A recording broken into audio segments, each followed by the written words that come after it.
Captain Zethkar's 4 eyes rolled in perfect synchronization as the proximity alarms blared across the bridge of the Dominion's edge.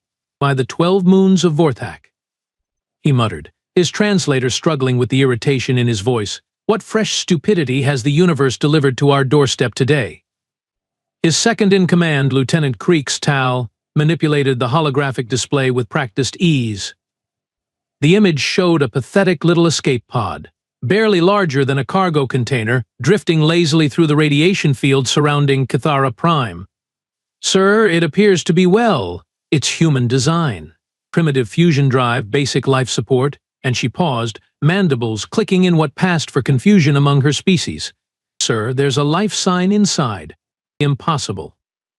Zethkar's tail lashed behind him, a clear sign of disbelief.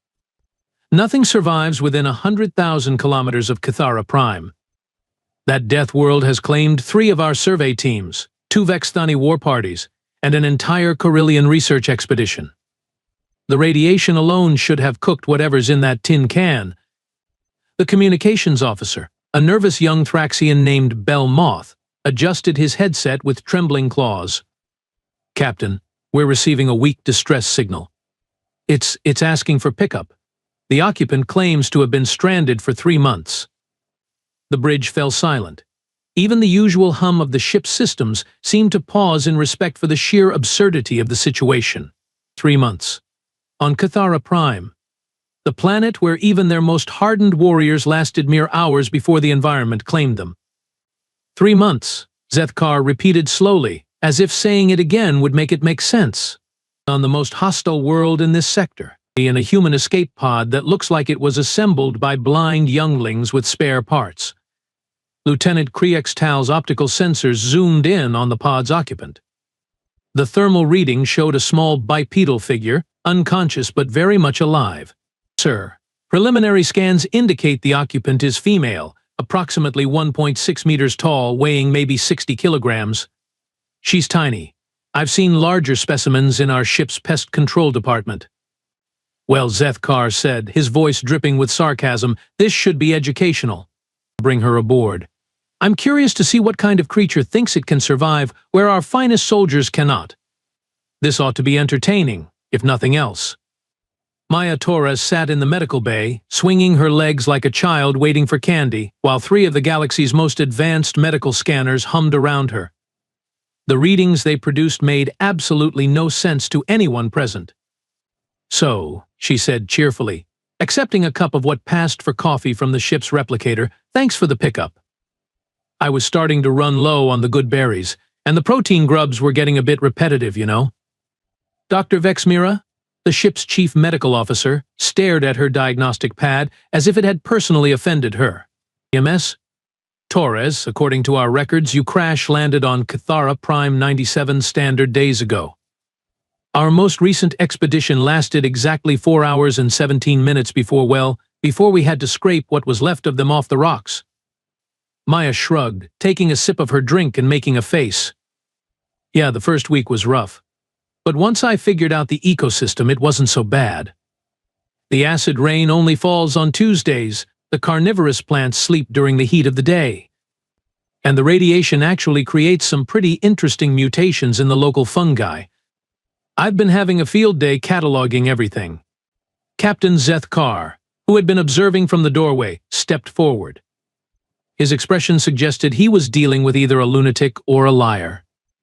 "You're telling us that you, a single human female weighing less than most of our supply crates, not only survived on a world that kills our apex predators within days, but you were conducting research?"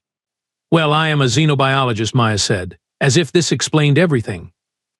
"That's kind of my job. And honestly, your apex predators probably tried to fight the environment instead of working with it. Classic mistake. I mean, sure, the 16-legged spider wolves were intimidating at first, but they're actually pretty chill once you learn their hunting patterns."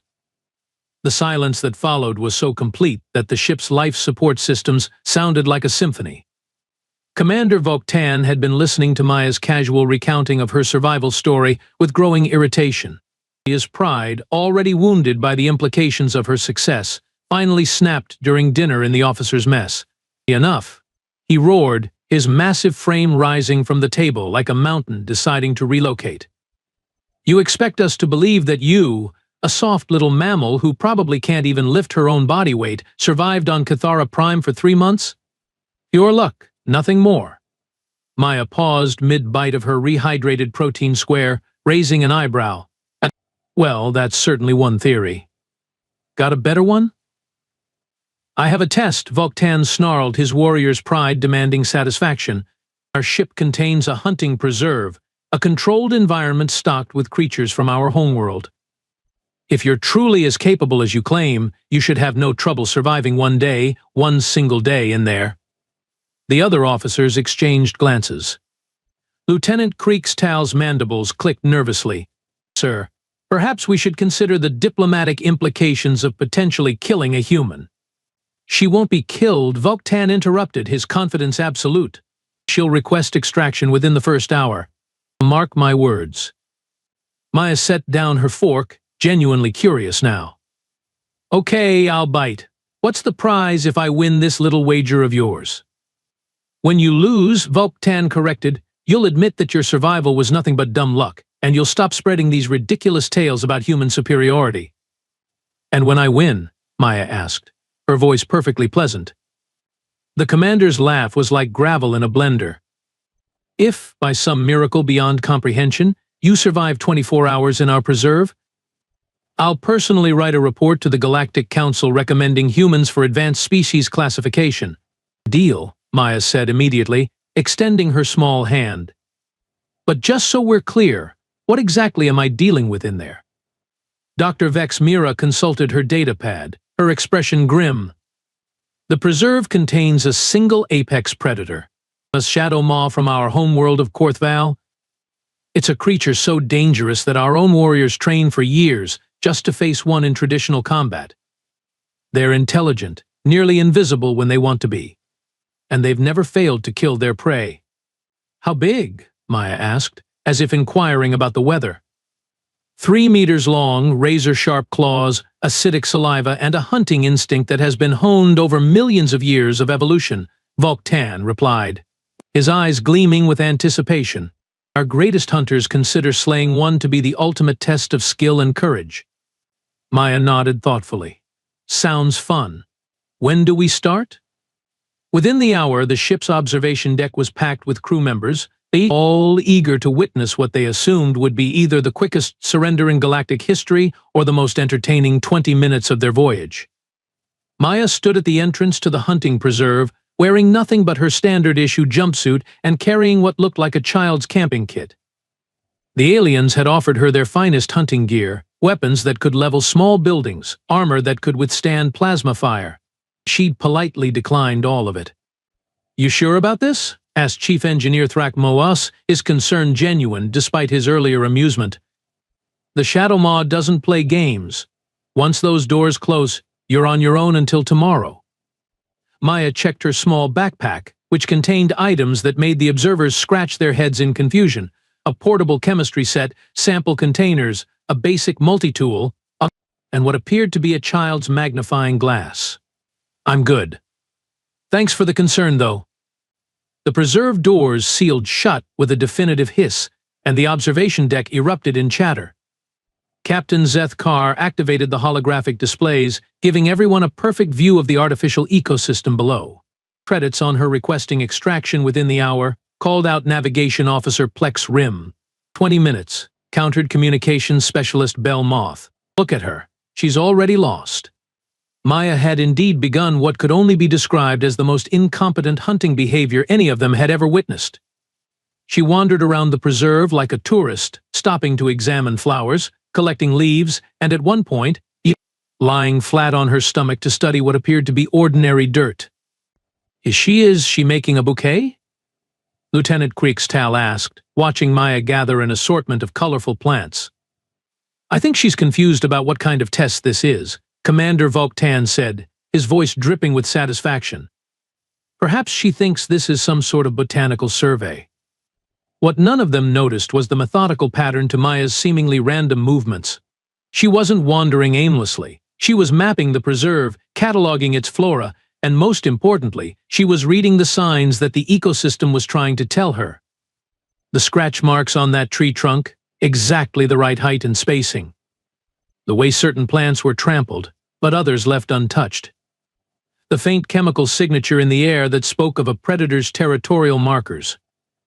"Oh, hello there," Maya said quietly, crouching next to a cluster of bioluminescent fungi. "You're not supposed to be glowing this early in the cycle, are you? Someone's been stressing you out." She carefully collected samples of the fungi, noting how their light patterns shifted in response to vibrations in the ground. Natural motion sensors, courtesy of evolution's ingenuity. Meanwhile, in the shadows 30 meters away, the shadow maw had begun its hunt. The creature moved like liquid darkness, its form shifting and blending with the artificial terrain. Its 6 eyes, each the size of a dinner plate, tracked the small human with predatory focus. The aliens on the observation deck finally spotted it, and their casual chatter died immediately. "There," whispered Dr. Vexmira, pointing to a section of the display where the air seemed to shimmer slightly. "It's positioning itself for the kill. Look at how it's moving, staying downwind, using the terrain for cover." "Magnificent," Vok-Tan breathed, his warrior's appreciation for the hunt overriding his dislike of the human. She has no idea death is stalking her. But Maya had stopped her collecting. She stood perfectly still, her head tilted slightly as if listening to something only she could hear. Then, to everyone's amazement, she smiled. "Clever boy," she said softly, still facing away from the Shadow Maw's position. "But you're not the only one who knows how to hunt." What happened next turned the observation deck into a masterclass in stunned silence. Maya began moving with sudden purpose, but not away from the Shadow Maw. Instead, she started creating what looked like abstract art with her collected plants. She crushed certain leaves between her fingers, releasing chemical compounds that made the air shimmer with an almost oily consistency. The bioluminescent fungi she'd gathered were arranged in a specific pattern around a small clearing, their glow pulsing in rhythmic waves. "What in the name of all the void-touched moons is she doing?" Captain Zethkar muttered, his tail twitching with nervous energy. Dr. Vexmira was frantically scanning her xenobiology database. "Those plants, wait. Those specific combinations, oh, by the ancients, she's creating a chemical cocktail. But for what purpose?" Maya pulled out her portable chemistry set, the one the aliens had dismissed as a toy. Working with the precision of a surgeon, she began combining the plant extracts with compounds from small vials she'd carried. The mixture bubbled and hissed, releasing vapors that seemed to make the very air around her dance. The Shadow Maw, still stalking its prey, suddenly froze. Its 6 eyes widened, pupils dilating as the chemical signals reached its highly developed sensory organs. The creature's perfect camouflage began to flicker, its form becoming visible as its nervous system struggled to process the conflicting information it was receiving. "She's jamming its sensory input," breathed Lieutenant Curix Tal, her mandibles clicking in amazement. "Those chemicals are overloading its natural detection systems." But Maya wasn't finished. She moved to the next phase of her trap with the casual efficiency of someone following a recipe. The fungi she'd arranged weren't just providing light, they were creating a network of vibration sensors across the clearing. Every step the Shadow Maw took was being transmitted through the interconnected root system, giving Maya a perfect map of its location. "Impossible," Commander Vok-Tan whispered. "She's turning the entire ecosystem into a weapon." The Shadow Maw, now completely disoriented, made its move. It lunged toward what it thought was Maya's position, only to find empty air. Maya had used the fungi network to predict its attack and had moved to a position where she'd prepared the final component of her trap. "Here, kitty kitty," she called out, her voice carrying an edge of amusement that made the watching aliens question their own sanity. The chemicals Maya had been working with weren't just sensory jammers. They were pheromone mimics, specifically designed to trigger the Shadow Maw's mating instincts. But she'd altered them with compounds that created a feedback loop, essentially causing the creature's own biology to turn against it. The apex predator, confused and chemically compromised, stumbled directly into the clearing where Maya had arranged her bioluminescent fungi. The moment its massive paws touched the ground, The fungi responded to the pressure by releasing a cloud of spores that Maya had chemically modified to act as a powerful sedative. She weaponized their own preserve, Engineer Thrakmos said, his voice filled with something that might have been respect, if aliens were capable of respecting something so small and apparently defenseless. The Shadow Maw swayed on its feet, its perfect killing machine of a body betrayed by its own enhanced senses. Maya approached it calmly, pulling out her multi-tool and adjusting it to emit a specific frequency that she'd calculated would interfere with the creature's neural pathways. "Sleep tight, big guy," she said, as the 3-meter apex predator collapsed like a puppet with cut strings. The observation deck was so quiet that the ship's life support system sounded like a thunderstorm. Every alien present was trying to process what they'd just witnessed. A human, a single human who weighed less than most of their personal equipment, had just defeated a creature that their greatest warriors spent years training to face. "She didn't just survive," Dr. Vex Mira said, her voice barely above a whisper. "She didn't even fight it. She used chemistry, biology, and environmental manipulation to turn our apex predator into a confused, sedated hatchling." Maya looked up at the observation windows, gave a cheerful wave, and then proceeded to do something that would haunt the aliens' dreams for weeks to come. She grabbed the unconscious Shadow Maw by its massive hind legs and began dragging it toward the preserve's exit, whistling a tune that the ship's computers identified as an ancient human melody called "Whistle While You Work." The preserve doors opened with their usual mechanical hiss, but what emerged from them defied every law of nature, physics, and common sense that the assembled aliens held dear. Maya Torres walked out, slightly winded but otherwise unharmed, with a 3-meter apex predator slung across her shoulders like a hunting trophy. The Shadow Maw, still unconscious, dangled limply as Maya adjusted her grip. "Excuse me," she said politely. "Could someone point me toward the medical bay? I want to make sure this guy doesn't have any adverse reactions to the sedative compound." I had to improvise the dosage. The silence that followed was so profound that it seemed to have weight. 37 of the galaxy's most advanced beings stared at a human who had just accomplished something that should have been impossible, and she was worried about her victim's health care. Commander Voktan was the first to find his voice, though it came out as more of a croak than his usual commanding roar. "How what you, that's a Shadow Maw." "Yes, I noticed," Maya replied, shifting the creature's weight. "A heavy little guy, isn't he? Though I have to say, your apex predator has some interesting design flaws. Over-reliance on sensory input, predictable hunting patterns, and a biochemistry that's surprisingly easy to manipulate once you understand the underlying mechanisms." Dr. Vex Mira stepped forward, her medical scanner trembling in her hands. "You defeated a creature that has killed hundreds of our finest warriors in less than 4 hours, without weapons." Maya shrugged, causing the Shadow Maw to shift slightly. "I didn't defeat it. I just convinced its own biology to take a nap. There's a difference. Your warriors probably tried to fight it on its terms, didn't they? All honor and glory and direct confrontation?" "Of course," Captain Zethkar said, his voice hollow. "How else does one face an apex predator? By cheating," Maya replied cheerfully. "See, here's the thing about humans. We're not the biggest, or the strongest, or the fastest. We're not even close. But we're really good at making everything else work for us.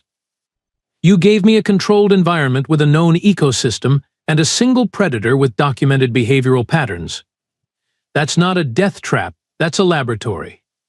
Lieutenant Creek's Tal's mandibles clicked rapidly.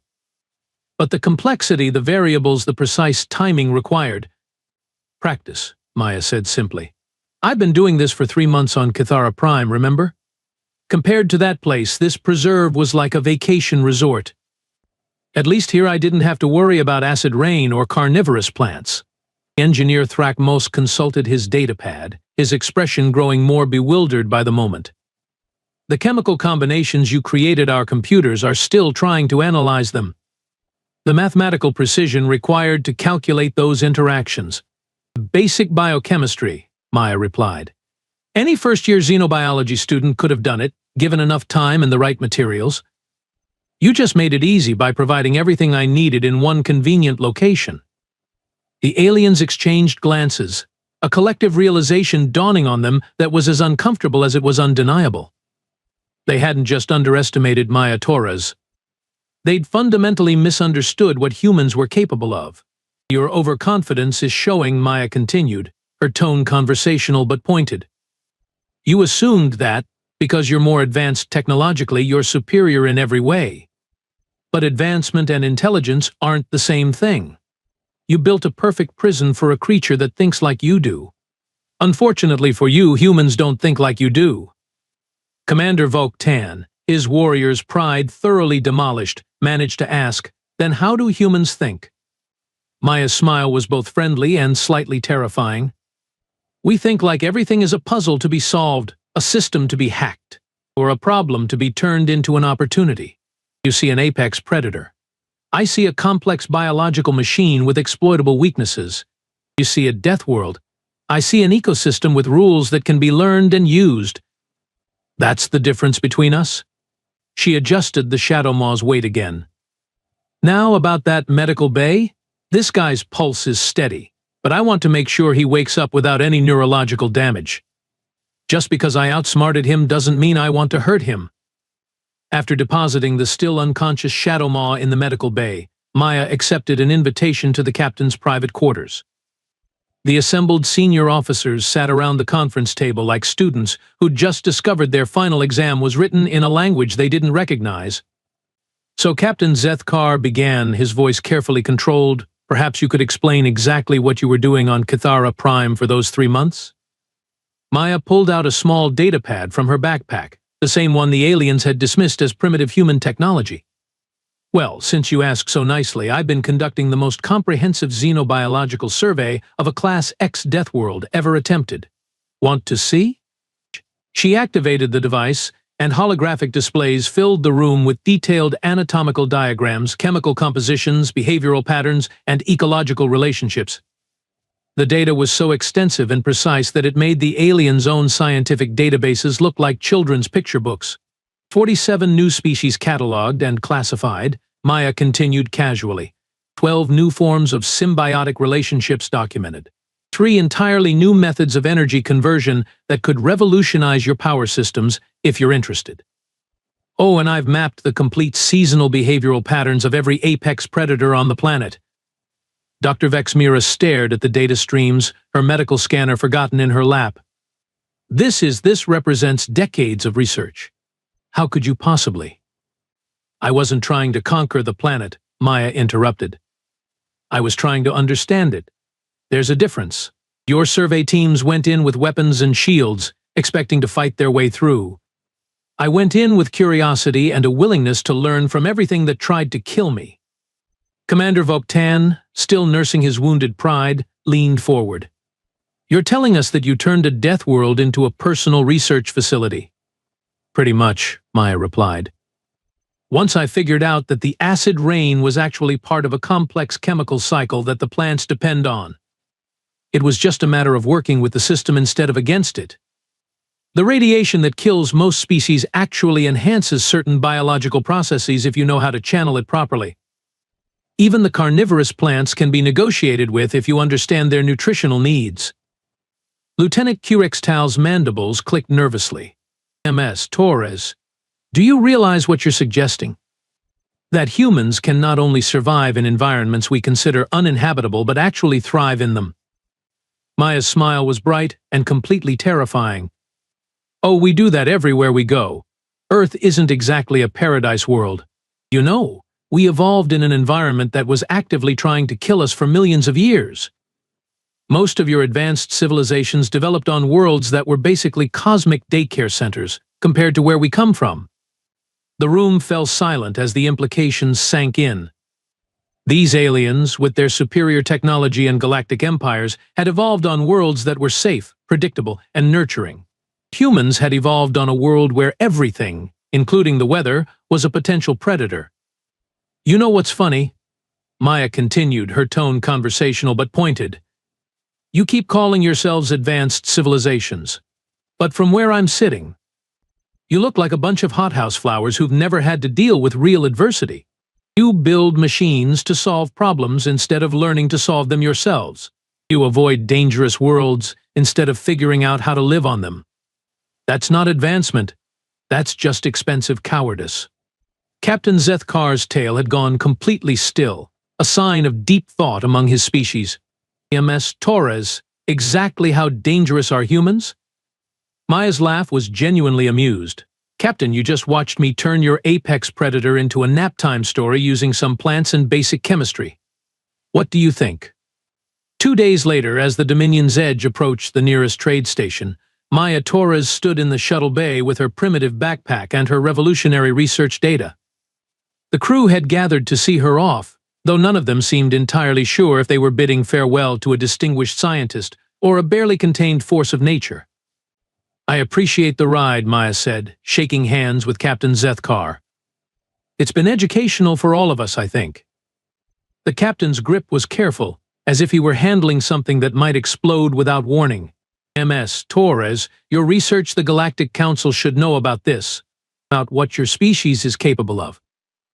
Maya's smile was enigmatic. Oh, they'll figure it out eventually. We're not exactly subtle when we put our minds to something. She paused, tilting her head thoughtfully. Actually, that reminds me. You might want to update your star charts. Last I heard, humans had established colonies in about 6 systems you've classified as uninhabitable. We're funny that way. As her shuttle departed, the alien crew watched through the observation deck's viewport until it disappeared into the vastness of space. The silence stretched for long minutes before Commander Voktan spoke. Captain, I've been thinking about what she said. About us being hothouse flowers, yes? If humans can do what she did on worlds we can't even approach, what happens when they decide they want our worlds too? Captain Zethkar's tail twitched once, then went very still. In the distance, the stars seemed suddenly less welcoming and far more dangerous than they had just moments before. Somewhere out there, in the darkness between worlds, humanity was spreading.